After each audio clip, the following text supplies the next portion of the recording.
Hello students, welcome to Srijan, a promise of quality education. তো আমরা আজকে যেটা বেসিক্যালি কন্টিনিউ করছিলাম ফিজিক্সের পোর্শনটা, তো আজকে আমরা সেকেন্ড ক্লাস শুরু করবো এটার।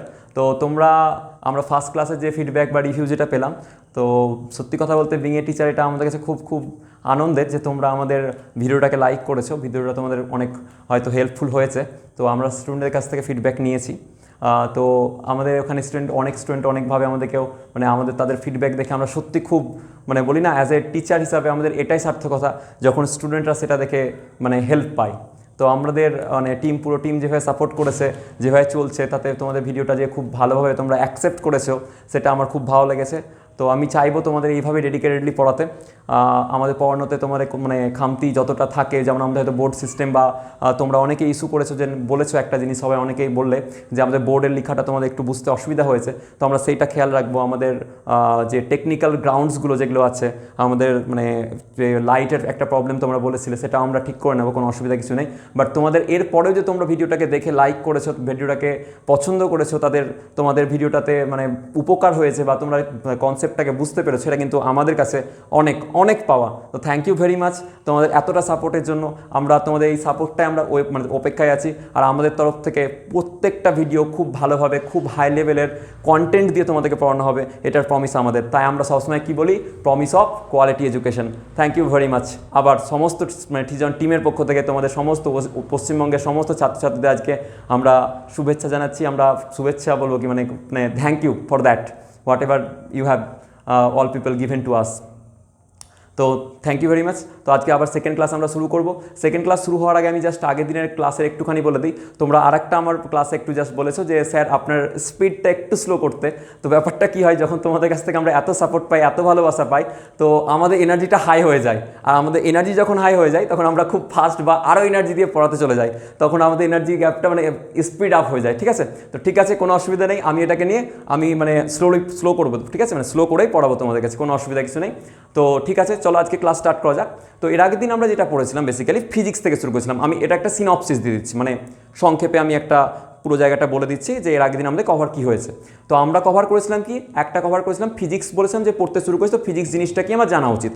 তো ফিজিক্স পড়তে গিয়ে আমরা পড়েছিলাম যে ফিজিক্স শব্দটা এসছে ফুসিস শব্দ থেকে। ফুসিসটা কোন ওয়ার্ড? ফুসিসটা হচ্ছে একটা গ্রিক ওয়ার্ড ছিল। তো ফুসিস, একটা ফিজিক্স শব্দটা অরিজিনেট হয়েছে একটা গ্রিক ওয়ার্ড থেকে। সেই গ্রিক ওয়ার্ডটার নাম হচ্ছে ফুসিস। তাহলে আমরা দেখেছিলাম ফিজিক্স যে এই ওয়ার্ডটা এসছে, সেই ওয়ার্ডটা এসছে একটা গ্রিক ওয়ার্ড থেকে। কি ওয়ার্ড থেকে? গ্রিক ওয়ার্ড থেকে। বলে দিয়েছিলাম সেই ওয়ার্ডটার নাম ছিল ফুসিস, FUSIS, বা এটাকে বলেছিলাম, এটাকে এইভাবে লিখতে পারো, PHUSIS, ফুসিস। আর এই ফুসিস শব্দটার অর্থ কি ছিল? নেচার। কি বলা হয় এটাকে? নেচার বলা হয়েছিল। ঠিক আছে? তো নেচারে বলেছে। তাহলে ফিজিক্স কাকে বলে আমরা কি বলেছিলাম? তো ফিজিক্স কাকে বলেছিলাম যে প্রকৃতিতে যে সমস্ত ঘটনাগুলো ঘটছে, আমাদের প্রকৃতিতে অনেক ঘটনাগুলো ঘটছে, সেই ঘটনাগুলোর সায়েন্টিফিক অ্যান্ড লজিক্যাল এক্সপ্লেনেশন আমরা যেখানে পাই, সেটাকে বলা হবে ফিজিক্স। তাহলে ফিজিক্স হচ্ছে বিজ্ঞানের সেই ব্রাঞ্চ, যে ব্রাঞ্চে আমরা কি বলেছিলাম যে কোনো প্রকৃতিতে যে সমস্ত ঘটনাগুলো ঘটে, সেই ঘটনাগুলোর লজিক্যাল এবং সায়েন্টিফিক এক্সপ্লেনেশন যেখানে পাবো, সেটাকে বলা হবে, সেই সাবজেক্টটাকে বলা হবে ফিজিক্স। ব্যাস, এটা শিখে গেছিলাম। তারপর আমরা কি শিখেছিলাম? বলেছিলাম যে আমরা ক্লাস 12-এর ফার্স্ট চ্যাপ্টার স্থিরতড়িৎ যেটা আছে, সেটা আমরা পড়তে শুরু করবো, যেটাকে বেসিক্যালি তোমরা জানো ইলেকট্রোস্ট্যাটিক্স নামে। তো ইলেকট্রোস্ট্যাটিক্স বেসিক্যালি কার মধ্যে পড়ে বলেছিলাম? ইলেকট্রোম্যাগনেটিজমের মধ্যে। কার মধ্যে পড়ে?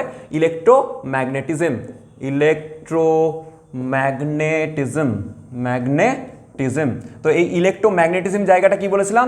Study of charge. কি বলা হয়েছিল? Study of charge. তাহলে কি বললাম? এটা হচ্ছে স্টাডি অফ চার্জ। তাহলে ইলেকট্রোম্যাগনেটিজম জায়গাটা কি বলেছিলাম? চার্জের স্বভাব চরিত্র, ওর বিহেভিয়ার, এই সব নিয়ে যেখানে আলোচনা করা হয়, সেটাকে বলেছিলাম বেসিক্যালি ইলেকট্রোম্যাগনেটিজম। তাহলে বিহেভিয়ার অফ চার্জ বা চার্জকে নিয়ে বেসিক্যালি যদি আমি যখন অফলাইনে পড়ে তখন বলে দিই, বেসিক্যালি চার্জের পিন্ডি চটকাবো। কি চটকাবো? পিন্ডি চটকাবো। তাহলে ফিজিক্সের এমন একটা ব্রাঞ্চ ইলেকট্রোম্যাগনেটিজম, যেখানে কি করা হয়? বেসিক্যালি চার্জের পিন্ডি চটকানো হয়। পিন্ডি চটকানো বেসিক্যালি যে ওর একদম ওর স্টাডি, ওর বিহেভিয়ার, ও কীভাবে কাজ করে সেগুলো জেনে নেবো। ও অন্যের সাথে কীভাবে ব্যবহার করে, অন্য একটা পজিটিভ চার্জ একটা নেগেটিভের সাথে সাথে কীভাবে ব্যবহার করে তোমরা জানো, অলরেডি আমি কালকেই কভার আপ করে দিয়েছি যে কি একটা সমধর্মী চার্জ একে অপরকে বিকর্ষণ করবে, মানে রিপালসান শো করে, আর বিপরীতধর্মী চার্জ একে অপরকে আকর্ষণ করে। তো এই যে প্রথম স্টাডি একটা পড়ে ফেলেছিলাম যেদের বিহেভিয়ার প্রত্যেকে, তারপর আমরা অনেক ভাগ দেখেছিলাম যে চার্জ যদি স্থির অবস্থায় থাকে, যখন রেস্টিং কন্ডিশন আছে তখন কি করে ও শুধুমাত্র ইলেকট্রিক ফিল্ড জেনারেট করতে পারে, কিন্তু যদি একটা চার্জ মুভিং কন্ডিশন থাকে তার আবার দুটো কন্ডিশন, তাহলে চার্জ যখন শুধুমাত্র স্থির অবস্থায় আছে তখন সে অনলি ইলেকট্রিক ফিল্ড প্রডিউস করে। আমি একটা স্টেটমেন্টও করিয়েছিলাম যে এরকম স্টেটমেন্ট ছিল, when charge is at rest condition, যখন চার্জ শুধুমাত্র রেস্ট কন্ডিশন মানে স্থির অবস্থায় আছে তখন সে কি জেনারেট করে, অনলি ইলেকট্রিক ফিল্ড জেনারেট করে। আর চার্জ যদি মুভিং কন্ডিশনে থাকে তখন তার আবার দুটো অপশন পেয়েছিলাম, একটা অপশন পেয়েছিলাম কি যে চার্জ মুভিং কন্ডিশন মানে হচ্ছে একটা ভেলোসিটি নিয়ে দৌড়াচ্ছে, কীরকম ভেলোসিটি, কনস্ট্যান্ট ভেলোসিটি। তাহলে কোনো একটা চার্জ যদি কনস্ট্যান্ট ভেলোসিটি নিয়ে দৌড়ায় তখন আমরা দেখেছিলাম তার মধ্যে ইলেকট্রিক ফিল্ড তার সাথে সাথে ম্যাগনেটিক ফিল্ডটাও জেনারেট করে। কি বললাম, যদি কোনো একটা চার্জ মানে ভেলোসিটিটা কনস্ট্যান্ট ওয়েতে দৌড়াচ্ছে, কনস্ট্যান্ট ভেলোসিটি নিয়ে দৌড়াচ্ছে, তখন সেখানে ইলেকট্রিক ফিল্ড সাথে সাথে কি হচ্ছে, ম্যাগনেটিক ফিল্ডও জেনারেট করছে। কিন্তু তোমরা যদি দেখো যে চার্জ যদি অ্যাক্সিলারেটেড বা ডিসিলারেটেড, আমরা কি বলছিলাম অ্যাক্সিলারেশন মানে কি ত্বরণ, ত্বরণ বলতে স্যার মন্দন হলে কি হয়, এক্স্যাক্টলি মন্দনের ক্ষেত্রেও হতে পারে। তাহলে কোনো চার্জ যখন অ্যাক্সিলারেটেড ওয়েতে বা ডিসিলারেটেড ওয়েতে কি হয়, ট্রাভেল করে কোনো জায়গাতে, তখন তার সাথে কী কী তৈরি হয়, ম্যাগনেটিক ফিল্ড, ইলেকট্রিক ফিল্ড আর ইএমডাব্লিউ। ইএমডাব্লিউ মানে হচ্ছে ইলেকট্রোম্যাগনেটিক ওয়েভ, আমি কিন্তু বিএমডাব্লিউ বলিনি, হ্যাঁ মানে এটা হচ্ছে ইএমডাব্লিউ। তো ইএমডাব্লিউ মানে কি হচ্ছে, ইলেকট্রোম্যাগনেটিক ওয়েভ তৈরি করে। আমি কালকে একটা এক্সাম্পলও দিয়েছিলাম, কি এক্সাম্পল ছিল তোমরা বলো মনে করে, সেটা ছিল X ray. X ray basically কী করে তৈরি হয়, যখন একটা বিশাল স্পিড নিয়ে চলে আসছে কোনো একটা ইলেকট্রন বা কোনো একটা চার্জ পার্টিকেল, সেটা গিয়ে যখন কী হয় কোনো একটা হেভি মেটাল সারফেসের উপরকে ধাক্কা মারে, তখন সেটা কী হয়ে যায়, সেখান থেকে ওই এটা কী হয়ে যায়, ধীরে ধীরে জেনারেট করে, ঠিক আছে। মানে চার্জ পার্টিকেলটা যখন স্লো হয়ে গেল, যখন একটা গিয়ে ধাক্কা মারছে কোনো মেটাল সারফেসের ওপর গিয়ে, তো মেটাল সারফেস যখন দিয়ে ধাক্কা মারলো তখন ও কী হলো, ওর ডিসিলারেশন চলে এলো। আর ডিসিলারেশন যদি চলে আসে তখন সেখানে কি তৈরি হবে, মন্দন তৈরি হয়ে গিয়ে ইএমডাব্লিউ মানে ইলেকট্রোম্যাগনেটিক ওয়েভ তৈরি হবে। আর এই ইলেকট্রোম্যাগনেটিক ওয়েভ যেটা তৈরি হলো সেটা আমরা এক্স রে রূপে পেয়েছিলাম। এক্স রে কে আবিষ্কার করেছিল, যদি আমার কমেন্ট বক্সে জানাবে এক্স রে কে তৈরি করেছিল, কে তৈরি তো বলবো না, কে প্রথম আবিষ্কার করেছিল এক্স রেটা, ঠিক আছে। তাহলে এক্স রে কে আবিষ্কার করেছিল সেটা তোমরা জানাবে, এক্স রে জনককে বেসিক্যালি সেই হবে, তো সেটা আমাদেরকে জানাবে, মানে কমেন্ট বক্সে লিখবে, ওকে। আচ্ছা, এটা তোমাদের জন্য কোয়েশ্চেন দেওয়া থাকলো। তো এক্স রে পলিউশন, আচ্ছা এক্স রে কি তোমরা দেখতে পাও, একটা কোয়েশ্চেন আমি বলছি, এক্স রে কি তোমরা দেখতে পাও, যদি দেখতে পাও তাহলে জানাবে, এক্স রে দেখতে না পাও সেটাও জানাবে। এটা দুটো তাহলে আজকে আমি কোয়েশ্চেন দিলাম, কমেন্টে তোমরা জানাবে, একটা হচ্ছে আমরা কি এক্স রে দেখতে পাই, আর এই এক্স রে কি আবিষ্কার করেছিল, এটা তোমাদের কাজ দেওয়া থাকলো, ঠিক আছে। আচ্ছা, তো আমাদের বেসিক্যালি এইটুকুটা আমরা কভার আপ করেছিলাম। আজকে আমরা নতুন জায়গাটা এরপর থেকে শুরু করব। আর আমরা ওই প্রথম প্রপার্টি যেটা বলেছিলাম চার্জের প্রপার্টি পড়তে গিয়ে, যে ফার্স্ট প্রপার্টি কী হলো, সমধর্মী চার্জ একে অপরকে বিকর্ষণ করে আর বিপরীতধর্মী চার্জ একে অপরকে আকর্ষণ করে, ওকে। তাহলে আজকে নতুন পড়াতে যাই, ওকে ঠিক আছে, চলো আমরা নতুন পড়া পড়ি। আর যাদের মনে হচ্ছে যে এই জায়গাটা লিখতে হবে তারা একটু পজ করে লিখে নাও, ওকে চলো। ওকে, তাহলে আমরা দেখলাম এর আগের দিনে যে পড়াটা হয়েছিল, তো তারপর থেকে আমরা স্টার্ট করলাম। আজকে যে প্রথম টাইম বলে দিলাম সেটা ছিল বেসিক্যালি ইন্ট্রোডাকশন, ঠিক আছে। তো আমরা এখন যেটা কভার করব সেটা হচ্ছে প্রপার্টিস অফ চার্জ। তাহলে প্রপার্টিস অফ চার্জের মধ্যে যদি আমরা দেখি, ভালো করে এবার থেকে ভালো করে শুনবে, কারণ এটা আজকে নতুন পড়া স্টার্ট হচ্ছে। প্রপার্টিস অফ চার্জ, তাহলে আমরা কালকে একটা পড়েছিলাম যে সেম টাইপ অফ চার্জ একে অপরকে কী করে বলো, সেম টাইপ অফ চার্জ একে অপরকে বিকর্ষণ করবে, মানে রিপালসান শো করবে, ঠিক আছে। আর ডিফারেন্ট টাইপ অফ চার্জ একে অপরকে আকর্ষণ করে। আচ্ছা, আমি কালকে এটা বলেছিলাম যে চার্জ দু প্রকার হয়, কী প্রকার হয়, চার্জ হয় দু প্রকার, একটা হচ্ছে পজিটিভ চার্জ, একটা হচ্ছে নেগেটিভ চার্জ। পজিটিভ চার্জ আর নেগেটিভ চার্জ, কিন্তু নিউট্রাল বলে তো মনে হয়তো অনেকের আসতে পারে স্যার নিউট্রাল বলে তো চার্জ হয়, নিউট্রাল কখনো চার্জ হয় না, হয় পজিটিভ নয় নেগেটিভ, ঠিক আছে।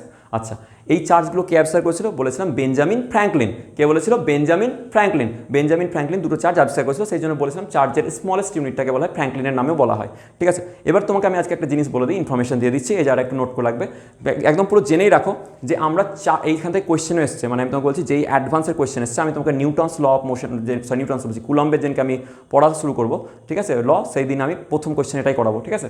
তো জানবে তোমার যে মানে এই যে আজকে যেটা ইনফরমেশনটা দিচ্ছি সেটা হচ্ছে যে চার্জ এখন থ্রু আউট দ্য মানে ক্লাস HS-12 সব জেনে রাখো, মানে এখন তোমাদের যত আবিষ্কার যতটাই হয়েছে আমাদের ক্ষেত্রে, যে স্মলেস্ট চার্জের মান হয় একটা ইলেকট্রনের চার্জ। কি বললাম, একটা ইলেকট্রনের চার্জের যা মান, একটা ইলেকট্রনের চার্জের মান কত হয়, বেসিক্যালি তোমরা জানো একটা ইলেকট্রনের চার্জ কত হয়, ইলেকট্রনের চার্জ হয় -1.6 × 10⁻⁻19 কুলম্ব। কত হয়, 10⁻⁻19 কুলম্ব, 1.6 × 10⁻⁻19 কুলম্ব। কুলম্ব বেসিক্যালি কি, চার্জের আধানের একক বা চার্জের ইউনিট, ঠিক আছে। তার চার্জের ইউনিট কী হলো কুলম্ব। ওকে, তাহলে এটা বেসিক্যালি কি হয় আমার চার্জের আধানের মানটা, ম্যাগনিটিউড। ওকে, আচ্ছা, তাহলে এই যে ইলেকট্রনের একটা চার্জ দেখলে, চার্জের আধানের মান দেখলে 1.6 × 10⁻⁻⁹, এটা কিন্তু এখন পর্যন্ত টিল নাও আমরা এটাকে স্মলেস্ট নিয়ে চলি। কি চলি? স্মলেস্ট নিয়ে চলবো, এটা সবচেয়ে ছোট চার্জ। আচ্ছা, আমি একটা জিনিস এবার বলেই দিই তোমাদেরকে যে এরপরেও কিন্তু কোয়ার্কস বলে একটা জিনিসের মানে ডিসকাশন হয়। কিসের? কোয়ার্কস, QUARKX, কোয়ার্কস জিনিসটা, কনসেপ্টটা কীরকম টাইপের কোয়ার্কস আছে ভালো করে দেখো। কোয়ার্কস মানে এটা বলে, বিজ্ঞানীরা বেসিক্যালি বলেছে জায়গাটাকে নিয়ে, যে চার্জ ফ্র্যাকশানেও থাকতে পারে। কীরকম? ধরো E/3, তো ধরো এরকম 2E/3 এরকম টাইপের কনসেপ্টেও থাকে। এগুলোকে বলা হয় কোয়ার্কস, যে কখনো কখনো চার্জ কী হতে পারে, ইলেকট্রন বা চার্জগুলো ফ্র্যাকশন ওয়েতেও থাকতে পারে। ফ্র্যাকশন কীরকম ফ্র্যাকশন? এরকম 2/3 বা E/3, ঠিক আছে, 2E/3 এই ফ্র্যাকশানে থাকে। কিন্তু জানবে এই জিনিস নিয়ে তোমাদের দূর পর্যন্ত কোনো কোয়েশ্চেন আসবে না, যেই মেন্স বলো, অ্যাডভান্স বলো, নিট বলো, জাস্ট জানার জন্য এটাকে জেনে রাখো যে কোয়ার্কস বলেও কোনো কনসেপ্ট হয়। ওকে, তো এটা বেসিক্যালি আমি কি বলি, এটা স্টাইল মারার জন্য, ঠিক আছে, কি যে হ্যাঁ জেনে রাখো যে কোয়ার্কস বলেও কিছু হয়, ঠিক আছে, আমি লিখে দিলাম স্টাইল মারার জন্য, ঠিক আছে, আর কিচ্ছু না। তো কোয়ার্কস মানে হচ্ছে বেসিক্যালি কি, যে এটা একটা ধরনের কনসেপ্ট, যে কনসেপ্টে আমরা বলি চার্জকে আমরা ফ্র্যাকশন হতেও পেতে পারি। এবার এই কনসেপ্ট এরকম টাইপের হয় যে না এক্স্যাক্টলি, বিজ্ঞানীদের অনেক দ্বিমত আছে এটা নিয়ে, যে E/3 যদি থাকে তাহলে তার এগেনস্টে এরা বেসিক্যালি কোয়ার্কসরা বলে যে কাপেল ওয়েতে অবস্থান করে। কী হয়? কাপেল, মানে যেরকম বর বউ কাপেল, সেরকম কাপেল ওয়েতে অবস্থান করে, মানে একটা E/3 হলে আর একটা 2E/3 হবে, যাতে এর সামেশনটা E এর সঙ্গে সমান হয়, ঠিক আছে। তো এরকম ধরনের কনসেপ্ট আছে অনেক, বাট কিচ্ছু আমি বলে রাখলাম, জানার দরকার নেই। এক্স্যাক্টলি কী করো, যে জায়গাটাকে E/3 আর 2E/3 যেরকম আছে যোগ করে দেখো, যে একটা তুমি কী পেয়ে যাবে, মানে সাম পেয়ে যাবে, যেটা হচ্ছে E। ওকে, তো এটা হয়, এগুলোকে কোয়ার্কস বলা হয়। আর কোয়ার্কসে বেসিক্যালি কোনো কনসেপ্ট লাগে না, মানে আমাদের পড়তে হবে না, জাস্ট বইয়ে দেওয়া আছে, তখন বলে স্যার হয়তো কভার করেনি, সেই জন্য আমি বলে দিলাম কোয়ার্কস বলেও কিছু জিনিস হয়। ওকে, তাহলে এই জায়গাটা হলো যে আমি দেখলাম ইলেকট্রনের, এটা হচ্ছে চার্জের মান। কার মান? ইলেকট্রনের চার্জ। তোমরা জানো এইটার যদি পজিটিভ নেওয়া হয়, এটা যদি কি নেওয়া হয় পজিটিভ নেগেটিভ নিই, তাহলে পজিটিভটা কার হয়ে যায়? প্রোটনের চার্জ। কার চার্জ? প্রোটনের চার্জ। তাহলে একটা প্রোটনের যে চার্জের মান সেটা হয় পজিটিভ দিয়ে, তোমরা জানো, আর ইলেকট্রনের চার্জের মান কী হয়? নেগেটিভ দিয়ে, কারণ ইলেকট্রন নেগেটিভ তড়িৎধর্মী আর প্রোটন কী হয়? পজিটিভ তড়িৎধর্মী। তো প্রোটনের চার্জ আর ইলেকট্রনের চার্জ কী হবে? সমান, এক্স্যাক্টলি সমান। কথা এগুলো কিন্তু মনে রাখো। দেখো তুমি জানবে ফিজিক্স পড়ছো, আর তোমাকে সাপোজ ধরো বললো সায়েন্স নিয়ে পড়াশোনা করার পরে যে তুমি ইলেকট্রনের চার্জের মান জানো না, তাহলে কিন্তু ডিফিকাল্ট হয়ে যাবে। কিন্তু এই জিনিসগুলোকে মনেই রাখতে হবে, কারণ ধরো এটা তোমাকে মনে রাখার জন্য আমি কি বলবো, এটা তো মনে রাখার নিয়ম বা কিছু বলতে পারবো না, ইন দ্য সেন্স, কিন্তু তোমাকে মনে রাখতে হবে 1.6 × 10⁻⁻19 কুলম্ব, এটা হচ্ছে ইলেকট্রন এবং প্রোটনের দুটোই চার্জের মান। ম্যাগনিটিউড কী হবে? ম্যাগনিটিউড ওয়াইজ আমি বলে দিলাম, ইলেকট্রনের ক্ষেত্রে মাইনাস আর প্রোটনের ক্ষেত্রে প্লাস। ওকে, আশা করি কোনো অসুবিধা নেই। এবার তুমি জায়গাটাকে দেখো, আরও কিছু বেসিক ইনফরমেশন আমরা নিয়ে নিই। এই ইলেকট্রনের ভর হয়, হ্যাঁ, মাস হয়। মাস অফ ইলেকট্রন যদি বলি, সেটা হচ্ছে কত? 1.6, এইভাবে জেনে রাখো। এটা 1 মিনিট, 1.6 মাস অফ প্রোটন না, 1 মিনিট, জাস্ট মিনিট, আমি রাব করে নিই জায়গাটাকে। এটা তো আমি চার্জ লিখতে চাইছিলাম আবার। এটা হয় 9.11 × 10⁻31 কেজি, ঠিক আছে। কত বললাম? মাস অফ ইলেকট্রন কত হয়? 9.11 × 10⁻31 কেজি। এই পরিমাণ একটা তুমি ভেবে দেখো, এটা খুবই ভারী, তাই না? একদমই না, -31, মানে এটা তুমি ভেবে দেখো, এটা খুবই হালকা হয়। সেই জন্য তোমরা জানবে, আমরা অনেক সময় রাদারফোর্ডের পরমাণু তত্ত্ব অনুযায়ী পড়তে গিয়ে পড়েছিলাম যে পরমাণুর সমস্ত ভরই কোথায় কেন্দ্রীভূত থাকে? একটা সেন্টারে, যেটাকে আমরা নিউক্লিয়াস বলেছিলাম, তাই না? তো নিউক্লিয়াসের মধ্যে একটা পরমাণুর সমস্ত ভর কেন্দ্রীভূত থাকে, তার চারিদিকে বাইরে এবং চারিদিকে ইলেকট্রনগুলো বিভিন্ন কক্ষপথে ঘুরে বেড়ায়। তো ইলেকট্রনগুলো বিভিন্ন কক্ষপথে যে ঘুরে বেড়াচ্ছে, ইলেকট্রনগুলো ঘোরায়, তার তো একটা ভর আছে, তার সেগুলোকে নেগলেক্ট করে দেওয়া হয়। কেন নেগলেক্ট করা হয়? কারণ তার ভরটা কী হয়? খুবই কম। কী হয়? খুবই কম, ঠিক আছে। আচ্ছা, এবার তুমি চলে আসো যে এই যে জিনিসগুলো জেনে ইলেকট্রন আর মাস জানলে ইলেকট্রনের, আর ইলেকট্রনের চার্জ জেনে গেলে এইটুকুটা আমার দরকার ছিল জায়গাটা, তো এইটুকুটাকে নোট ডাউন করে নেবে, ঠিক আছে। আচ্ছা, তো যদি এটা পজ করো, দিয়ে নোট ডাউনটা করে নাও। ওকে, তাহলে আমরা দেখলাম, দেখো একটা ইলেকট্রনের চার্জ কতটা হয় আর একটা ইলেকট্রনের মাস কতটা হয়, ঠিক আছে। আচ্ছা, তাহলে মাসটা দেখলাম খুবই হালকা, তাই না? এবার আমি যদি বলি মাস অফ প্রোটন, বা তুমি তো দেখলে এটাই তো চার্জ, মানে প্রোটনের চার্জের মানও সেম হয়, ঠিক আছে। আচ্ছা, মাস অফ প্রোটন কী হয়? মাস অফ প্রোটন, তো মাস অফ প্রোটন কত হবে তুমি বলে ফেলো, তোমরা জানো হয়তো 1.67 × 10⁻⁻27 কেজি। ওকে, তাহলে মাস অফ প্রোটন কত হয়? 1.67 × 10⁻⁻27 কেজি। এবার গল্প হয় কি বলতো, যে অনেক সময় কম্প্যারিজন জিজ্ঞাসা করে নেয়, যে মাস অফ প্রোটন আর মাস অফ ইলেকট্রনের মধ্যে কম্প্যারিজন কত। তো তুমি একটা জিনিস নোটিস করবে, যে মাস অফ প্রোটন কিন্তু অনেকটা কম্প্যারিজনে কার থেকে ভারী? ইলেকট্রনের থেকে ভারী হয়। হ্যাঁ, সেই জন্যই আমরা বলি কোনো একটা পরমাণুর মধ্যে সমস্ত ভর কেন্দ্রেই মানে থাকে, মানে মানে কী বলো থাকে, আর বাইরে থাকে না, কারণ ইলেকট্রনের ভরটাকে আমরা নেগলেক্ট করি, কারণ খুবই হালকা না। দেখো তুমি, এটা তো নিজেই হালকা, এ তো নিজেই একদম হালকা, কিন্তু এর থেকে আরও হালকা, তাহলে এটাকে আমরা কী করি, নেগলেক্ট করে দিই, বলি যে পরমাণুর সমস্ত ভর পরমাণুর কেন্দ্রীভূত আছে, এই কথাটা আমরা বলি। ঠিক আছে, তো এখানে সেই জন্যই বলি, কারণ এইটা কি দেখো, এটা বেসিক্যালি অনেক হালকা, ইলেকট্রনটা অনেক হালকা, কার তুলনায়, প্রোটনের তুলনায়। ওকে, আচ্ছা, এবার তুমি একটা জিনিস মাথায় রেখে দাও যে বেসিক্যালি এই মাসটাই না এক্স্যাক্টলি বলবো না সমান, তাই জন্য দেখো আমি সমান দেইনি, এটাকে জাস্ট প্রায় অ্যাপ্রক্সিমেটলি সমান, সেটা হয় mass of neutron. Mass of neutron, mass of proton exactly equal to তো হয় না, কিন্তু অলমোস্ট ইকুয়াল টু। তুমি এক্স্যাক্টলি এই ডেটাটা নিয়ে কাজ করবে পরীক্ষার সময় কোথাও কোনো ভুল হবে না। ঠিক আছে, এক্স্যাক্টলি যদি নিউটনের মাস নিয়ে কাজ করতে হয়, জেনারেলি করতে হবে না তোমাদেরকে, কোনো মানে তোমাদের সেরকম নিউটন থেকে কোয়েশ্চেন মানে ফ্রেম করবে না ম্যাথামেটিক্যালি। যদি ইনকেস করতে হয়, তার জেনে রাখবে এই দুটো mass of proton almost mass of নিউটনের সঙ্গে সমান হয়ে যায়। ঠিক আছে, আচ্ছা, এবার একটা জিনিস তুমি মাথায় রাখো, মাস অফ ইলেকট্রনের মাস কিন্তু কি হচ্ছে, অনেক হালকা। ঠিক আছে, কার তুলনায়, প্রোটনের তুলনায়। তাহলে প্রোটন অনেক ভারী, তাহলে একটা কোয়েশ্চেন ফ্রেম করে কীরকমভাবে, যে প্রোটনটা ইলেকট্রনের তুলনায় কত গুণ ভারী, প্রোটনের মাস ইলেকট্রনের মাসের তুলনায় কত গুণ বেশি, এরকমভাবে জিজ্ঞাসা করে। তো সেই ডেটাটা তুমি একটু লিখে রাখো, 1837 গুণ। একটা ইলেকট্রনের মাস অফ ইলেকট্রনকে তুমি যদি 1837, কত, 1837 এটা দিয়ে গুণ করো, তাহলে তুমি কি পাবে, মাস অফ প্রোটন। বুঝতে পারলাম? তাহলে মাস অফ প্রোটন, তাহলে যদি আমি এইভাবেও লিখি, ধরো mass of proton by mass of electron, তাহলে কত পাবে, 1837। ওকে, এটা কিন্তু পরীক্ষায় এসেছে। ওকে, আচ্ছা, তাহলে তুমি দেখতে পেলে মাস অফ প্রোটন 1837 গুণ কি হয়, বেশি হয়, কার তুলনায়, ইলেকট্রনের তুলনায়। তাহলে ইলেকট্রনের মাস যা হবে তার থেকে যদি আমি 1837 গুণ করি, সেটাকে আমি কার মাস দেবে, প্রোটনের মাস।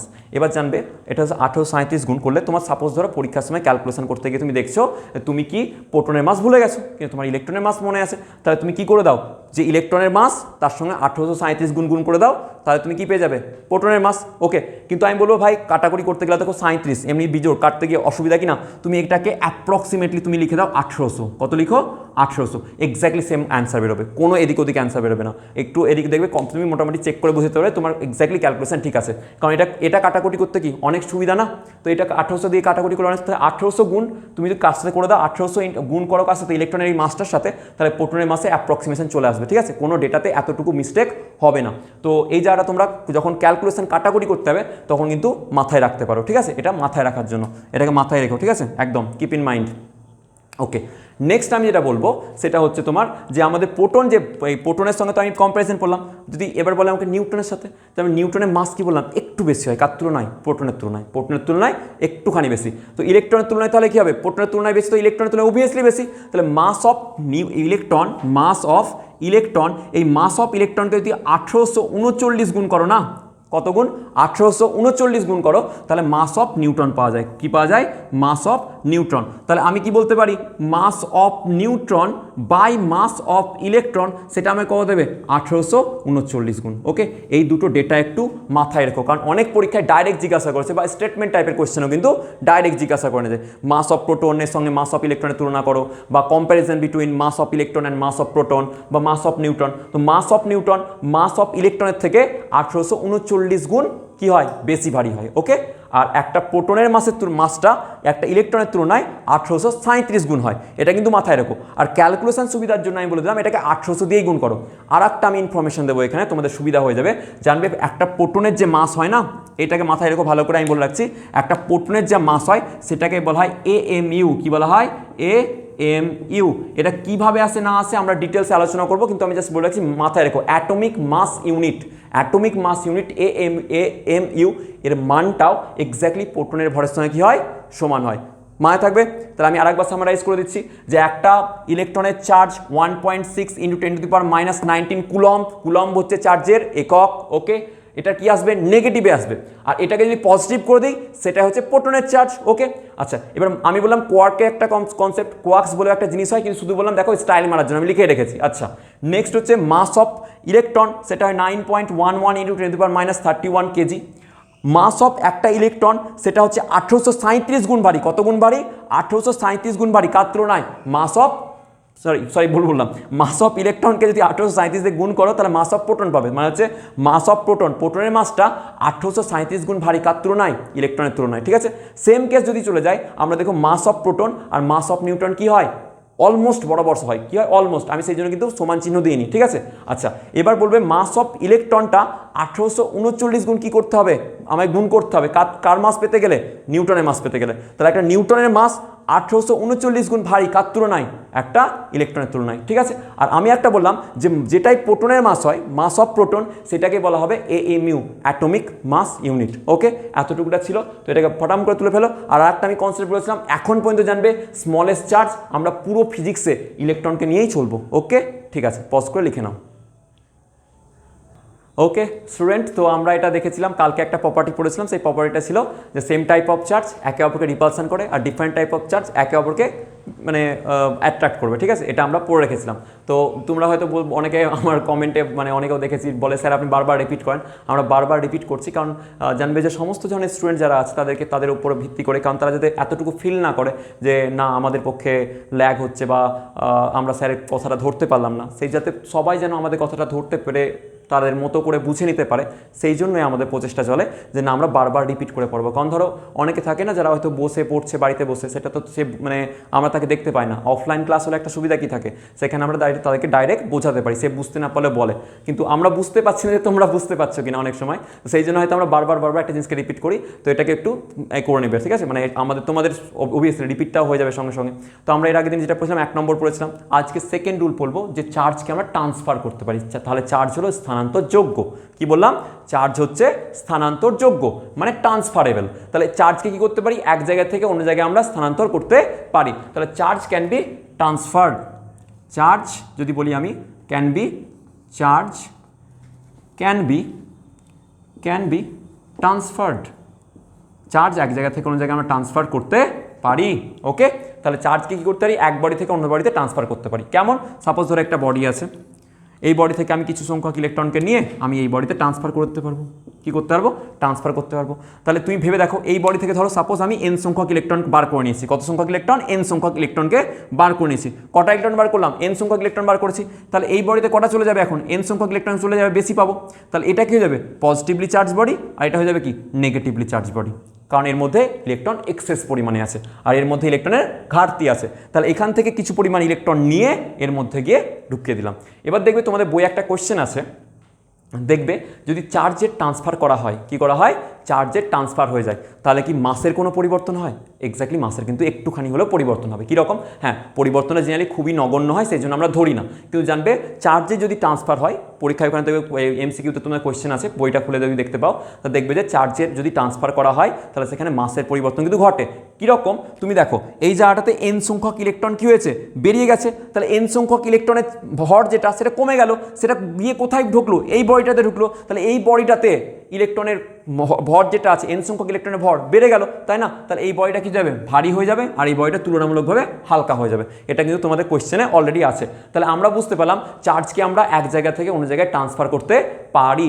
চার্জ কি করতে পারে, এক জায়গা থেকে অন্য জায়গায় স্থানান্তরিত হতে পারে। যদি স্থানান্তরিত না হতে পারতে তাহলে দেখ আজকে কোনো কমিউনিকেশন সিস্টেমই তৈরি হতো না, আজকে কারেন্ট ইলেকট্রিসিটি না দেখতে পেতে না, আজকে তোমরা ক্যামেরা দেখতে পারতাম, কারণ সমস্ত জায়গাতে চার্জ কী হয়, ট্রান্সফার হতে পারে, ট্রান্সফার এক বডি থেকে অন্য বডিতে। দেখো বেসিক তোমরা একটা জিনিস দেখবে, যখন তোমরা ছোটোবেলায় পড়েছিলে হয়তো পেন দিয়ে মাথায় এভাবে একটুখানি মানে ঘষে নিয়ে কয়েকটা পেপার নিতে, পেপার দেখতে ওই পেনের এতে লেগে চিপকে যাচ্ছে, বা যখন তুমি চুল আঁচড়াও তখন সেই চিরুনিটা দেখবে যে ওই মনে হয় যে চুলটাকে আকর্ষণ করছেন, তাই না। তো এরকম যে জায়গাগুলো দেখতে পাও তাতেও আলটিমেটলি কী হয়, চার্জের ট্রান্সফার ঘটে। কী ঘটে, চার্জ এক বডি থেকে অন্য বডিতে ট্রান্সফার হয়। তাহলে আমি কি বললাম, চার্জ কিন্তু ট্রান্সফারেবল হয়।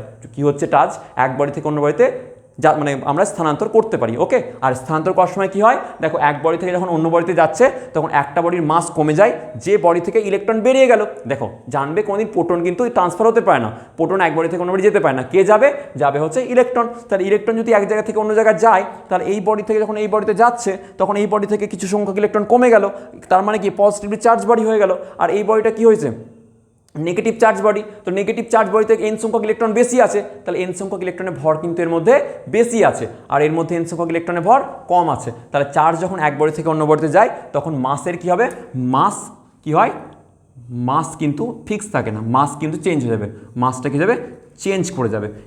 এই বডিটাতে যেমন এখন আমি ট্রান্সফার করেছি, তার এই বডির মাসটা কী হবে বেশি, সাপোজ ধরলাম MB আর এই বডিটা হচ্ছে MA, এর মাস হচ্ছে এই বডিটার মাস হচ্ছে MA আর এই বডিটার মাস হচ্ছে MB।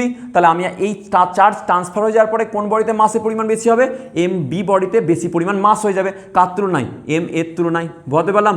এটা কিন্তু স্টেটমেন্ট টাইপের কোয়েশ্চেনের মধ্যেও এসছে, আর এবং তুমি তোমাদের যে বই আছে সেই বইয়ের থেকে পেছনে যে MCQ দেওয়া আছে সেখানে কিন্তু এটা কোয়েশ্চেনে আছে। হ্যাঁ, তো ভালো করে নোট ডাউন করে নাও পজ করে। ওকে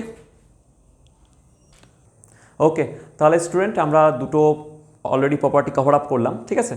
থার্ড প্রপার্টিটা আমরা এবার চেক করব, ঠিক আছে। তো থার্ড যে প্রপার্টিটা হয় সেটাকে বলা হয় কোয়ান্টাইজেশন অফ চার্জ, আর এটা কিন্তু ভালো করে বুঝবে। হ্যাঁ, মানে এখান থেকে কোশ্চেন প্রিভিয়াস ইয়ারে অনেকবার এসছে, অনেকবার, ঠিক আছে। আর এমনিতেও তোমার খুব ইম্পর্টেন্ট কনসেপ্ট। তাহলে থার্ড যে কনসেপ্টটা পড়বো সেটাকে বলা হয় কোয়ান্টাইজেশন অফ চার্জ। কি বলা হয়? Quantization of charge, quantization of charge. Okay, এখান থেকে কিন্তু কোয়েশ্চেন ফ্রেম হয়। ওকে, ভালোভাবে জায়গাটা বুঝবে। কোয়ান্টাইজেশন অফ চার্জ এর অর্থ বেসিক্যালি কী হয় জানবে। কোয়ান্টাইজড যখনই আমরা কোনো জায়গায় একটা শব্দ ইউজ করি, কোয়ান্টাইজড বা কোয়ান্টাইজেশন, এটার মানে জানবে গ্যাপকে ফিক্স করে দেওয়া। কী করে দেওয়া? গ্যাপকে ফিক্স করে দেওয়া। মানে আমি তোমাকে বললাম যে তুমি আমাকে 2 টাকার অন্তরে টাকা দেবে। কীরকম? তুমি আমাকে ধরো যদি 1 টাকা দাও, তারপরে কিন্তু আমাকে তুমি ক টাকা দেবে? 3 টাকা, 3 টাকার পরে 5 টাকা, 5 টাকার পরে 7 টাকা। ওকে, কখনো তুমি আমাকে 1 টাকার পরে 2 টাকা বা 1.5 টাকা দেবে না। দুটো ঘর অন্তর, মানে 1, তারপরে 3, তারপরে 5, তারপরে 7, 9, মানে 8 কোনো দিন আসবে না। গ্যাপকে আমি কী করেছি? ফিক্স করে দিয়েছি, ঠিক আছে। তাহলে কী বললাম আমি, গ্যাপ যখন ফিক্স হয়ে যায় কোনো জিনিস, সেটা কোয়ান্টাইজড বলা হয়। কী বলা হয়? কোয়ান্টাইজড। মানে সেখানে কোনো কি পাচ্ছি না আমি, জায়গাটার ওর বাইরে আমি জায়গাটা পাবো না, গ্যাপটা ফিক্স হয়ে গেছে, ঠিক আছে। আচ্ছা, সেরকম কার ক্ষেত্রে? ইলেকট্রনের ক্ষেত্রে হয়। কীরকম ধরনের দেখে নাও। আগের প্রপার্টিটা কী পড়েছি? আগের প্রপার্টিটা পড়লাম যে চার্জকে এক বডি থেকে অন্য বডিতে আমরা ট্রান্সফার করতে পারি। কি করতে পারি? চার্জকে এক বডি থেকে অন্য বডিতে ট্রান্সফার করা যেতে পারে। মানে এটা যদি একটা এ বডি হয়, এই বডিটা থেকে আমি বি বডিতে কী করতে পারি? চার্জকে ট্রান্সফার করতে পারি। এইভাবে ট্রান্সফার চার্জের হয়ে যায়, ঠিক আছে। এবার আমি বললাম সাপোজ ধরো এ বডি এক কাজ কর, বি বডিকে বললাম আমার জীবনে কি আছে, ইলেকট্রনের খুব কম আছে, ঘাটতি আছে, তুই আমাকে কাজ কর যে আমাকে 4.5 খানা ইলেকট্রন দিয়ে দে। কখানা ইলেকট্রন? 4.5 খানা ইলেকট্রন, মানে 4টে ইলেকট্রন দিবি, আরও হাফ ইলেকট্রন দিবি। এইভাবে হয় না। হ্যাঁ, 4টে ইলেকট্রন দিলে 4টেই দেবে, হাফ ইলেকট্রন বলে কোনো কনসেপ্ট হয় না। মানে এরকম হলে যে একটা ইলেকট্রন এসো, ওকে হাফাহাফি করে কাটবো, যে তুমি অর্ধেক আমি অর্ধেক, এইভাবে কোনো কনসেপ্ট হয় না। মানে ইলেকট্রনের কোনোদিন ফ্র্যাকশানে এক্সিস্ট করতে পারে না। কিন্তু আমি কোয়ার্কসের কনসেপ্ট বলেছি, ওটা কিন্তু গোলাবে না। হ্যাঁ, কোয়ার্কের কনসেপ্টটা আলাদা জায়গায় আছে, ওটাকে আমি বলেছি নিয়েই মাথায় এখন চলবে না, ওটা স্টাইল মারার জন্য বলেছি, জানবে তোমার জ্ঞানের জন্য, নলেজের জন্য, আর আদার্স ইনফরমেশনের জন্য নয়। তাহলে একটা বডি থেকে যখন অন্য বডিতে চার্জের ট্রান্সফার হয়, তখন জানবে ইলেকট্রনটা পূর্ণ সংখ্যায় যায়। কি সংখ্যায় যায়? পূর্ণ সংখ্যা, মানে ইন্টিজার টাইপের। মানে বললাম এখান থেকে n সংখ্যক ইলেকট্রন এইটাতে চলে গেছে। কোথায় চলে গেছে? এ বডি থেকে n সংখ্যক ইলেকট্রন এই বডিতে গেছে। তখন জানবে এই nটা, মানে আমি বলতে পারি টোটাল কতগুলো চার্জ গেছে, n সংখ্যক চার্জ ইলেকট্রন গেছে, এত পরিমাণ চার্জ গেছে। তো এই যে চার্জ, এত পরিমাণ চার্জ, তাহলে আমি কি লিখতে পারি? টোটাল চার্জ কত গেল? Q = n × E। একটা ইলেকট্রনের চার্জ হচ্ছে E, এর মান কত হয়? 1.6 × 10⁻⁹ কুলম। তাহলে n সংখ্যক চার্জের মান কত হবে? n সংখ্যক চার্জের মান হবে n × E, মানে সেটাকে প্লাস আর মাইনাস, যদি এই বডি থেকে এই বডিতে যায় তাহলে এই বডিতে প্লাস হয়ে গেল, এই বডিটা কি হয়ে গেল? মাইনাস হয়ে গেল। ওকে, এবার তুমি ভালো করে একটা জিনিস জানবে, এই যে n হলো না, এই nটা কোনোদিন ফ্র্যাকশানে আসতে পারে না। এর মান 1.5, 2.5, বা সাপোজ ধরো যদি এসছে এরকম 0.5, 0.75, এরকম কোনোদিন হতে পারে না। কারণ কি? এটা আমি বললাম যে ইলেকট্রন আধখানা, মানে 12 আনা, 16 আনা, মানে সবসময় ইলেকট্রন 16 আনা হয়ে যাবে, ঠিক আছে। মানে কোনো 12 আনা, 4 আনা, 8 আনা, এইভাবে ইলেকট্রন যেতে পারে না। ওকে, তাহলে ইলেকট্রন একটা বডি থেকে অন্য বডিতে যখন ট্রান্সফার হবে, ও কিন্তু পুরো নিজেই যাবে, মানে একদম ফুল। একটা ইলেকট্রন তো একটা, দুটো তো দুটো, এরকম কোনদিন পাবে না 1 আর 2 এর মধ্যে কোনো ইলেকট্রন আছে। ওকে, তাহলে তুমি সবসময় এই n এর ভ্যালুটা কী পাবে? যদি n এর ভ্যালু বার করতে চাও, তাহলে n = কী হবে? Q/E। টোটাল চার্জকে ইলেকট্রনের চার্জ দিয়ে ভাগ করে দিলে তাহলে কী পাবে? n এর মানটা পেয়ে যাবে। আর এই n এর মানটা কোনোদিন কী হবে না, কী হবে না, ফ্র্যাকশানে আসবে না, কোনোদিন ফ্র্যাকশানে আসবে না। এটা অলওয়েজ কী হবে? ইন্টিজার হবে। অলওয়েজ ইন্টিজার হবে। কী হবে? ইন্টিজার সংখ্যা হবে। একটা কী হবে? পূর্ণ সংখ্যা। এর মান কত হতে পারে? n এর মান হতে পারে 1, 2, 3, ... 4, 5, 6 চলতে থাকবে, ঠিক আছে। কিন্তু ঘটনা হচ্ছে কোনোদিন n এর মান ফ্র্যাকশানে আসতে পারবে না। আমি ভালো করে বলে দিলাম, এটা হচ্ছে অলওয়েজ ইন্টিজার সংখ্যা। ওকে, এর থেকে কিন্তু কোয়েশ্চেন আসে, আমি এবার কোয়েশ্চেন দেবো। কীরকম টাইপের কোয়েশ্চেন আসে জানবে পরীক্ষাতে, যে বললো যে একটা বডি থেকে অন্য, সাপোজ ধরো আমি একটা কোয়েশ্চেন বললাম, আমি এক্ষুনি বলে দিচ্ছি তোমাদেরকে, দেখো কোয়েশ্চেনটা কীরকম হবে। ধরো কোনো বলেছে এক বডি থেকে, ধরো এই বডিটা, এ বডি থেকে বি বডিতে যে পরিমাণ চার্জ গেছে, সেই চার্জের পরিমাণ হচ্ছে ধরো এরকম 80 × 10⁻⁹ -19 কুলম। কি বললাম?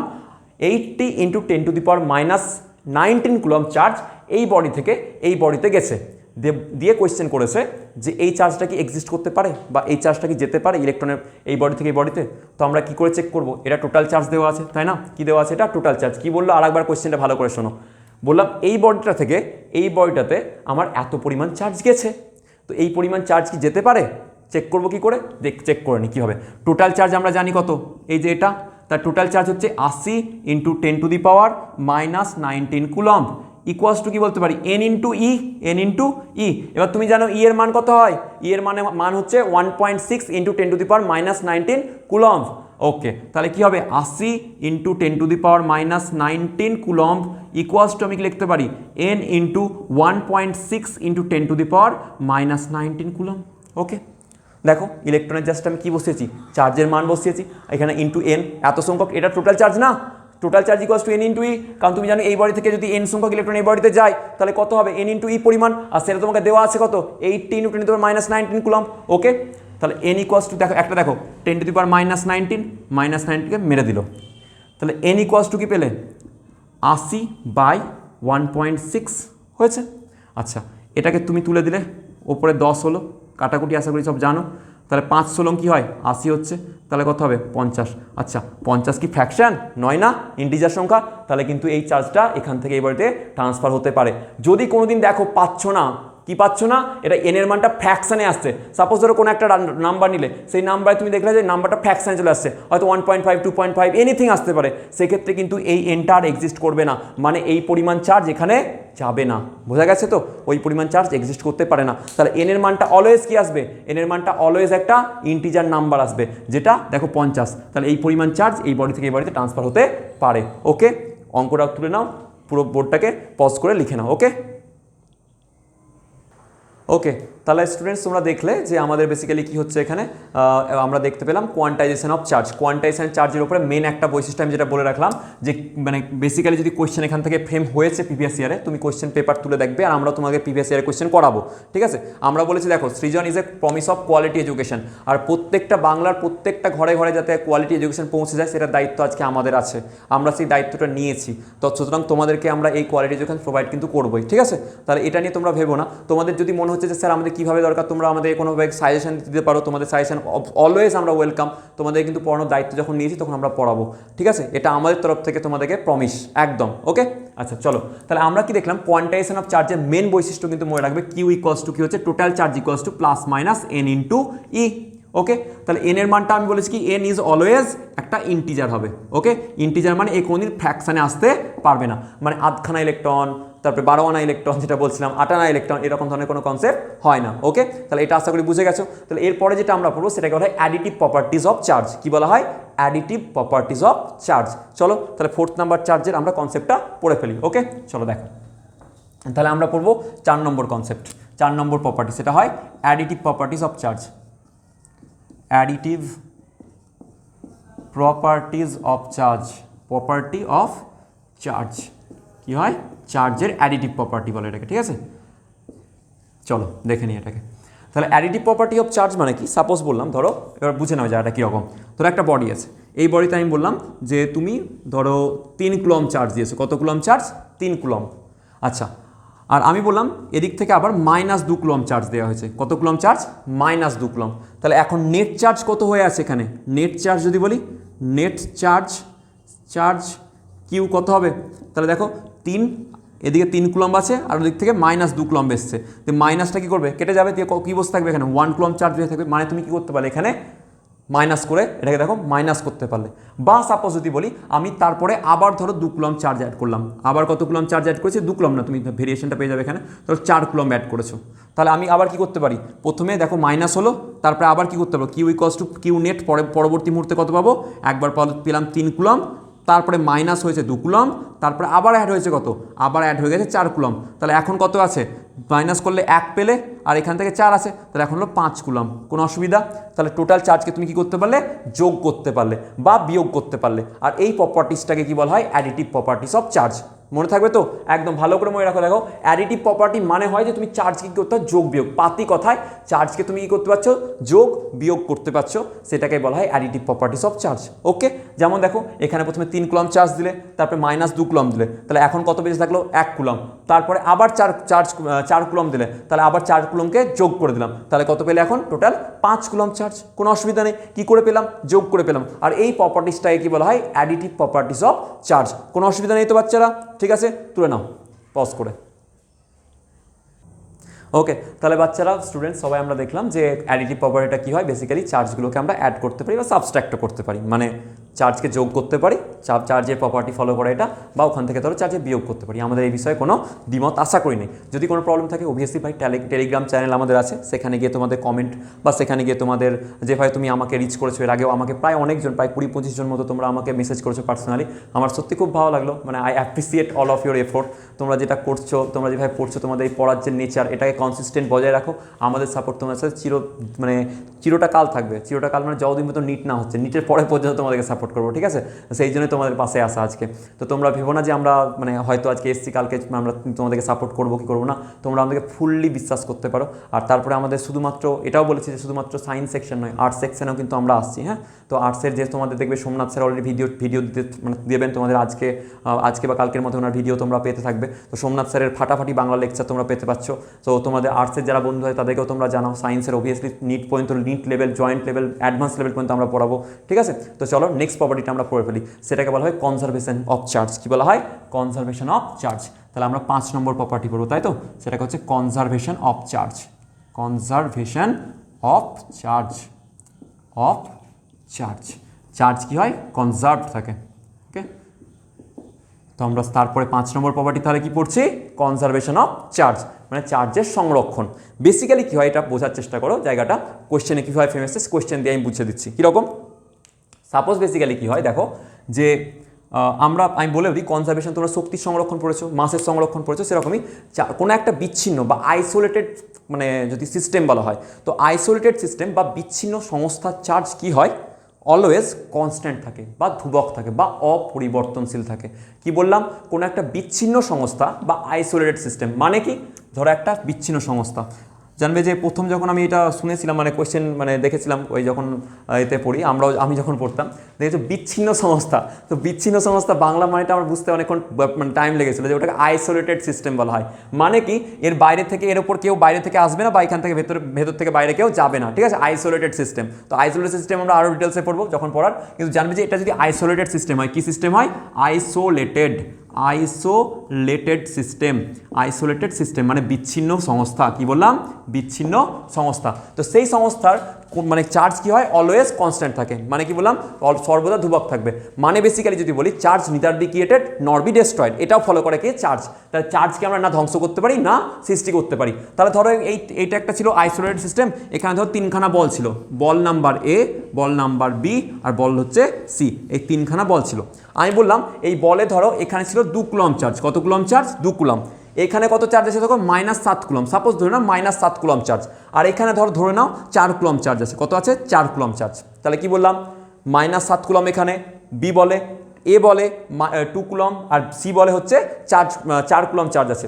যদি আমি বলি যে এই সিস্টেমটা আইসোলেটেড সিস্টেম, আর আমি বলি চার্জ কনজার্ভ আছে, তার মানে এর মধ্যে টোটাল মোট চার্জ কি থাকবে, অলওয়েজ কনস্ট্যান্ট, তাই কি না? মোট চার্জ কি থাকে বললাম, অলওয়েজ কনস্ট্যান্ট, কারণ এটা বিচ্ছিন্ন সংস্থা আর এখান থেকে চার্জ ধ্বংস হয়নি, সৃষ্টি হয়নি। তাহলে এখানে মোট চার্জ কত আছে তোমরা কি করে বার করতে পারবে, অ্যাডিটিভ প্রপার্টি লাগিয়ে দাও, আগের প্রপার্টি বললাম। তাহলে কিউ নেট কত হবে, কিউ নেট ইকুয়ালস হবে 2 কুলম এ বল থেকে, তারপরে হচ্ছে 7 কুলম 4 কুলম সি বল থেকে, আর -7 কুলম হচ্ছে বি বল থেকে। তাহলে -7 কুলম প্লাস কী হবে, 4 কুলম। তাহলে এখানে কত হবে, 4 আর 2 6, তার থেকে -7, তার মানে কত হচ্ছে -1 কুলম। তাহলে এই -1 কুলম কিন্তু অলওয়েজ কি থাকবে, কনস্ট্যান্ট থাকবে এই সিস্টেমটার মধ্যে। হয়েছে? এবার আমি বললাম এই সিস্টেমটাকে আমি একটু ঝাঁকিয়ে দিয়েছি। ঝাঁকি দিয়েছে কি একে অপরকে বলগুলো টাচ হয়ে গেছে, তাহলে কী হবে চার্জ ট্রান্সফারেবল, তোমরা পড়েছো চার্জের একটা প্রপার্টি বললাম না, চার্জ এক জায়গা থেকে অন্য জায়গায় ট্রান্সফার হতে পারে, তো চার্জ ট্রান্সফার হয়ে গেছে, দিয়ে ট্রান্সফার হয়ে দেখাচ্ছে এই সিস্টেমটার, যে সিস্টেমটা ধরো এরকম ছিল সেই সিস্টেমটার এ বল আছে, এই এ বলে চার্জ হয়ে গেছে ধরো তোমার 6 কুলম, কত হলো ট্রান্সফার হয়ে গিয়ে, এখন যে বললাম না একটু জাস্ট ধরো তুফান চলে এসেছিলো, ঠিক আছে, তো তুফান এসে দেখে একটু নড়িয়ে দিল, নড়িয়ে দেওয়াতে এদের একে অপরের মধ্যে চার্জে ট্রান্সফার হয়ে গেছে, তাহলে এটা ধরো 6 কুলম হয়ে গেছে, আর এটা ধরো কি হয়ে গেছে বি বলটা, এই বি বলে ধরো চার্জ চলে এসছে -3 কুলম, কত কুলম -3 কুলম, তাহলে কোন বল বেঁচে আছে, সি বল বেঁচে আছে, আমি বলবো সি বলে চার্জের পরিমাণ কত, সি বলে চার্জের পরিমাণ কত, কি করে বার করতে পারবে, তাহলে বলবো স্যার আগে যা চার্জ ছিল পরেও চার্জ সেম থাকবে, কারণ আমি বলি চার্জ কি হয় অলওয়েজ কনস্ট্যান্ট থাকে, কোন সংস্থার আইসোলেটেড সিস্টেম বা বিচ্ছিন্ন সংস্থার, তুমি কোয়েশ্চেনে দেখবে, তুমি যদি বইটা খুলে দেখো তোমাদের তাহলে দেখবে কোয়েশ্চেনের যে এমসিকিউ আছে, এমসিকিউ একটা আছে আর শূন্যস্থান পূরণ একটা আছে, দুটো জায়গায় কোয়েশ্চেনটা আছে,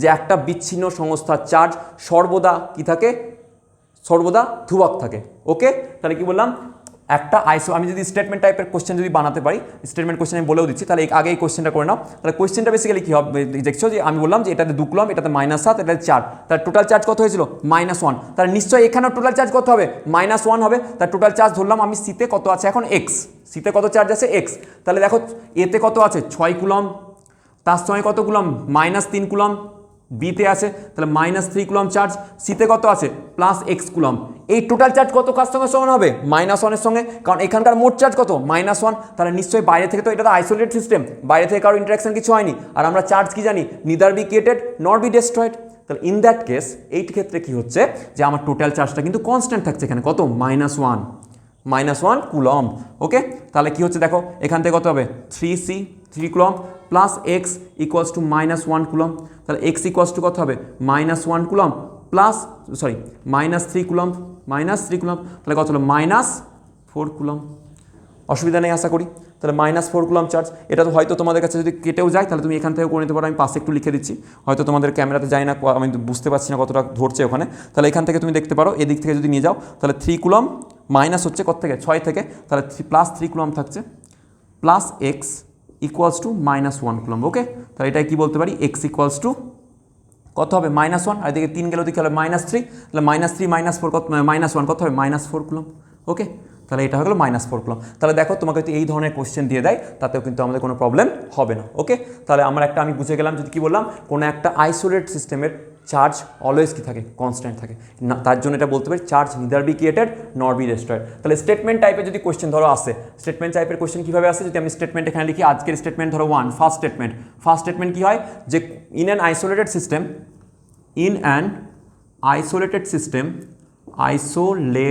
সিস্টেম কোনো একটা আইসোলেটেড সিস্টেম বা বিচ্ছিন্ন সংস্থার টোটাল চার্জ মোট চার্জটা কি থাকবে অলওয়েজ কি থাকবে conserved, always in an isolated system total charge is always conserved, বা যদি বলে কনজার্ভ ধরো দেয়নি স্টেটমেন্টে বলছে রিমেইন সেম, অর কি হতে পারে রিমেইন সেম একই থাকবে, ওকে, বা যদি বলে ধর রিমেইন সেম নেই বলতে পারে আনচেঞ্জড, এগুলো বেসিক্যালি তোমার আর কিছু না, বা কনস্ট্যান্ট, যা বলবে তুমি এবার বলো, ওকে, কনস্ট্যান্টটাকে আমি শর্ট ফর্মে লিখলাম, ঠিক আছে, তো কী হলো কোনো একটা আইসোলেটেড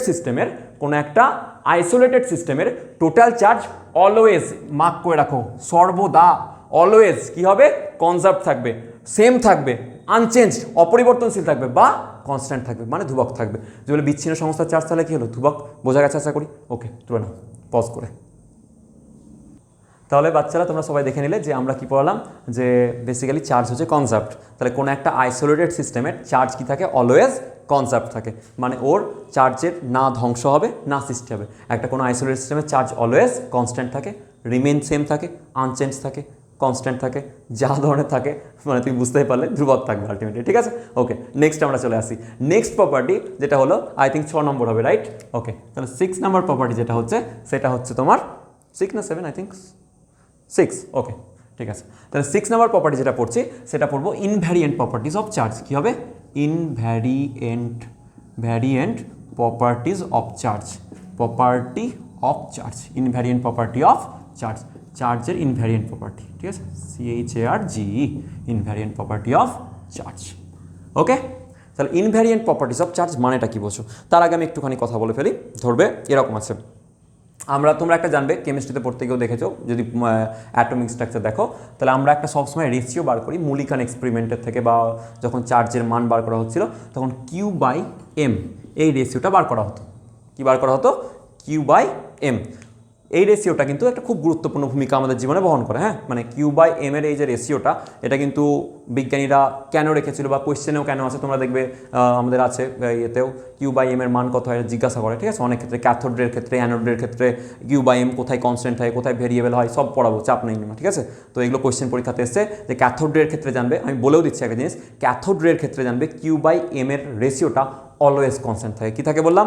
ক্যাথোডের ক্ষেত্রে Q/m এর রেশিও অলওয়েজ কনস্ট্যান্ট থাকে, কিন্তু অ্যানোডের ক্ষেত্রে Q/m এর রেশিও কনস্ট্যান্ট থাকে না। ওকে, আচ্ছা, এবার আমি যেটা গল্পটা বলছি, জানবে যে চার্জ, এই চার্জটা ইনভ্যারিয়েন্ট প্রপার্টি শো করে। কীভাবে ইনভ্যারিয়েন্ট প্রপার্টি শো করে তার আগে আমি একটু গল্প বলে ফেলবো। কীরকম গল্প? জানবে কোনো একটা জায়গায়, মানে ধরো কোনো একটা মাস আছে, কি আছে? মাস আছে, তো ওর মধ্যে চার্জ নাও থাকতে পারে, মানে নেট চার্জ আর কি। নেট চার্জ মানে তো এরকম, ধরো কোনো একটা বডির মধ্যে ইলেকট্রন, প্রোটন, নিউট্রন সব থাকে, তোমরা জানো অলরেডি। আমি বলতে চাইছি কোনো একটা বডি আছে, সেই বডির মধ্যে ধরো বডিটা নিউট্রাল, মানে বলতে হবে চার্জ নেই তার মধ্যে, রাইট?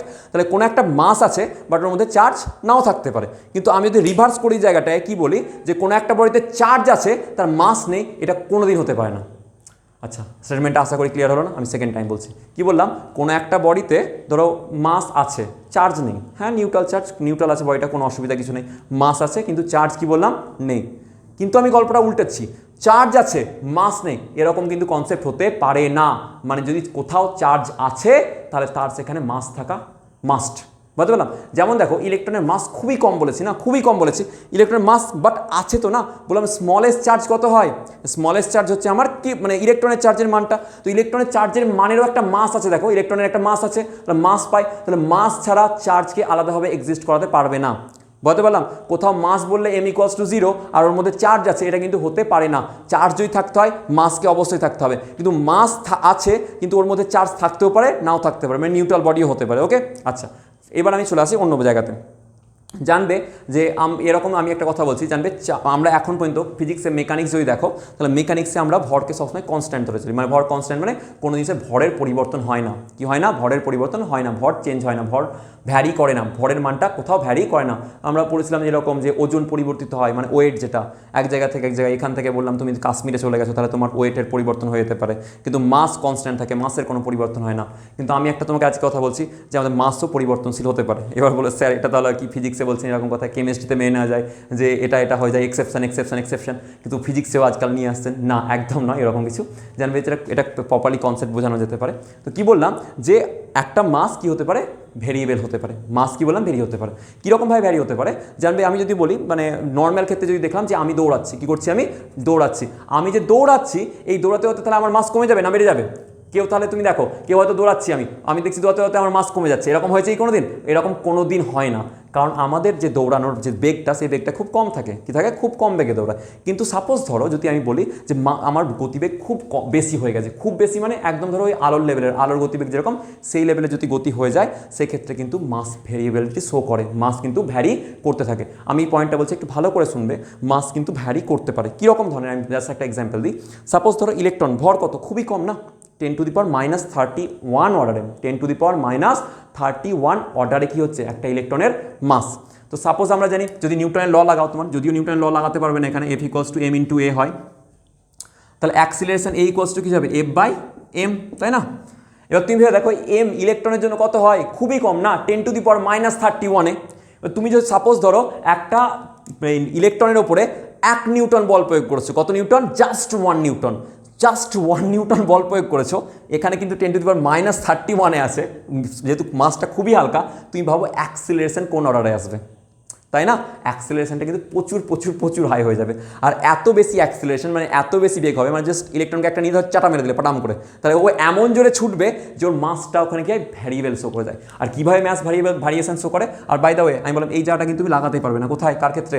ওই আমি যেটা বললাম যে ইলেকট্রনের ক্ষেত্রে, মানে ও ফলো করবে না, কারণ মাসটা তো ভেরিয়েবল আসছে না, তো ভেরিয়েবল মাসের ক্ষেত্রে আমরা কিন্তু এলো লাগাতে পারবো না। ওকে, তাহলে কিন্তু এটা জাস্ট আমি জাস্ট বোঝানোর জন্য বললাম, আমি রাব করে দিচ্ছি। ওকে, তাহলে কিউ বাই এম এর রেশিওটা আমাদের কাছে ইম্পর্টেন্ট হয় বললাম। আমি আর একটা ইনফরমেশন দিয়েছি যে কিউ বাই এম অ্যানোডের ক্ষেত্রে ভেরিয়েশন শো করায়, কিন্তু ক্যাথোডের ক্ষেত্রে কিউ বাই এম কিন্তু কোনোদিন ভেরিয়েশন শো করবে না। ক্যাথোডের ক্ষেত্রে কিউ বাই এম এর রেশিও আনচেঞ্জ থাকে, ঠিক আছে, ফিক্স থাকে। ওকে, এবার দেখো, এবং আমাকে কমেন্টের মধ্যে জানাবে যে ক্যাথোডের ক্ষেত্রে কিউ বাই এম এর রেশিও কত হয়, এর মানটা কত শো করে আমাকে জানাবে। এনসিআরটি লাইন থেকে কোয়েশ্চেন বললাম। ওকে, নেক্সট দেখো, আমি বললাম যে মাস হচ্ছে ভেলোসিটির ফাংশন বললাম, ঠিক আছে, ফাংশন অফ ভেলোসিটি।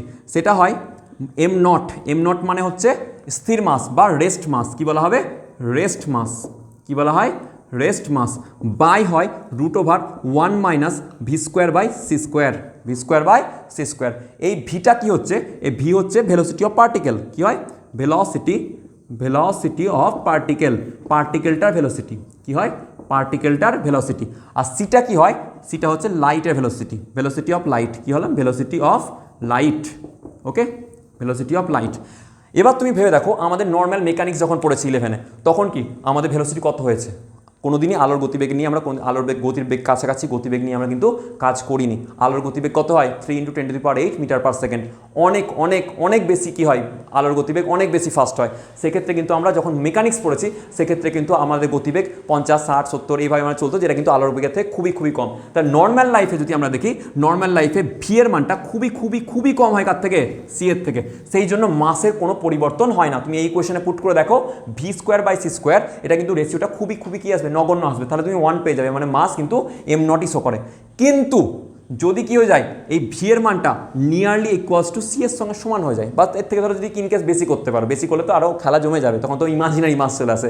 ইমাজিনারি মাসের কনসেপ্ট তোমরা পড়েছো, ম্যাটার, মাস, অ্যান্টি মাস, বা ম্যাটার অ্যান্টি ম্যাটার এরকম ধরনের পড়েছো, ঠিক আছে, মানে নেগেটিভ অফ মাস, এই ধরনের কনসেপ্ট অনেক ক্ষেত্রে দেখবে ইউটিউবে অনেক অনেক হাজার হাজার ভিডিও থাকে, ঠিক আছে, এগুলো নিয়ে বিজ্ঞানীরাও রিসার্চ করছে। তো আমি যেটা কি বললাম, আমি বললাম যদি ইনকেস ভেলোসিটি কার সঙ্গে অলমোস্ট সমান হতে যায়, আমাদের লাইটের গতিবেগের সঙ্গে সমান, তখন কিন্তু মাস কি হয় না?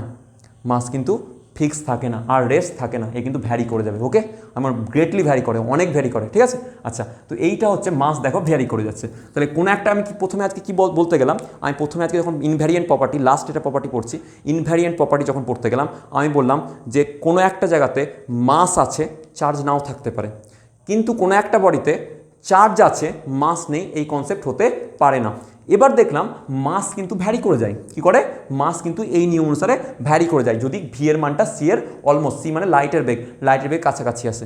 সেক্ষেত্রে একটা মাথায় জানবে, যদিও ওই বডির মধ্যে মাসটা ভ্যারি করছে, জানবে ওই বডির চার্জ কোনোদিন ভ্যারি করে না।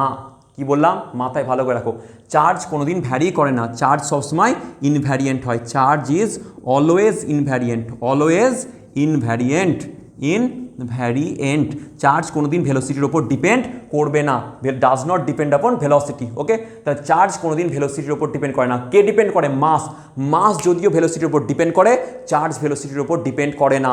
চার্জের ভেলোসিটির ওপর কোনো সম্পর্ক, রাস্তা, বিস্তা, নাতা কিচ্ছু যুক্ত নয়, ঠিক আছে, এর কোনো কানেকশন নেই। কি বললাম? চার্জ ভেলোসিটির ওপর ডিপেন্ড করে না। কে ডিপেন্ড করে? মাস। তোমাদের বইয়ের এমসিকিউতে আবার পেয়ে যাবে জায়গাটা, যে তুমি দেখতে হবে এই সেকশনে কোয়েশ্চেন আছে যে চার্জ যদি কোনো একটা ভেলোসিটি থাকে, তাহলে তার মানের পরিবর্তন কি হয়? তার মানের কোনোদিন কোনো পরিবর্তন হবে না। তাহলে আমি আজকের পড়াতে সেকেন্ড স্টেটমেন্ট বলি, আজকের পড়াতে কি বলি? স্টেটমেন্ট টু কি হবে? যে charge does not vary with velocity. Is it correct or wrong? Is it absolutely correct. এটা কিন্তু চার্জ কার সাথে ভ্যারি করে না?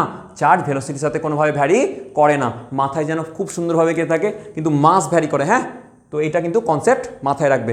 তো আমরা আজকে যেটা পড়লাম, তো আমি একটু সামারাইজ করে দিই। আমরা আমাদের আধানের সব প্রপার্টিসগুলো আজকে পড়লাম। প্রথম দিন পড়েছিলাম এর আগের লেকচারে, যেটা আমি আবার সামারাইজ করেছি প্রথম থেকে, যে চার্জের প্রপার্টি প্রত্যেকে সমধর্মী চার্জ একে অপরকে কী করে? বিকর্ষণ করে, রিপালসান শো করে, আর ডিফারেন্ট টাইপের চার্জ একে অপরকে আকর্ষণ করে।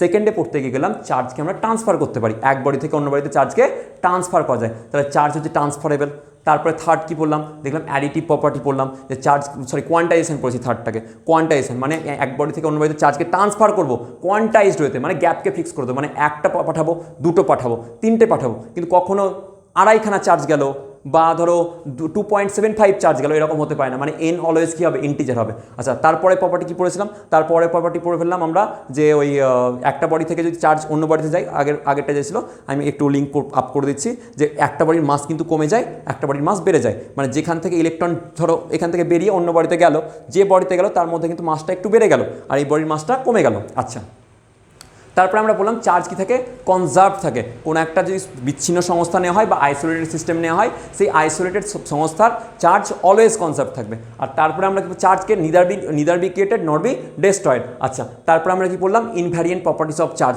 চার্জ ভেলোসিটির উপর কোনোভাবে ডিপেন্ড করে না। ওকে, তো চার্জ কিন্তু মাস কার উপর ডিপেন্ড করে, চার্জের উপর, ভেলোসিটির উপর ডিপেন্ড করে। পাক্কা কনসেপ্ট ক্লিয়ার? যদি কারো বুঝতে কোনো অসুবিধা থাকে আমাদের কমেন্টে জানাও, টেলিগ্রাম চ্যানেলে আমাদেরকে জানাও, বা আমাকে পার্সোনালি এসএমএস করতে পারো, তোমরা অনেকে আমার নাম্বারও জানো, তো সেখান থেকে আমাকে জানাও, ঠিক আছে? কোনো অসুবিধা হলে আমাকে জিজ্ঞাসা করো। তোমাদের জন্য ফুল টিম আমাদের যেমন ডেডিকেটেড আছে, হার্ড ওয়ার্কিং করছে, তোমরাও কিন্তু হার্ড ওয়ার্ক করে পড়াশোনা করো, আমাদের সিলেকশন নিতে হবে। ওকে, অল দ্য বেস্ট, দেখা হচ্ছে নেক্সট ভিডিওতে। Thank you very much.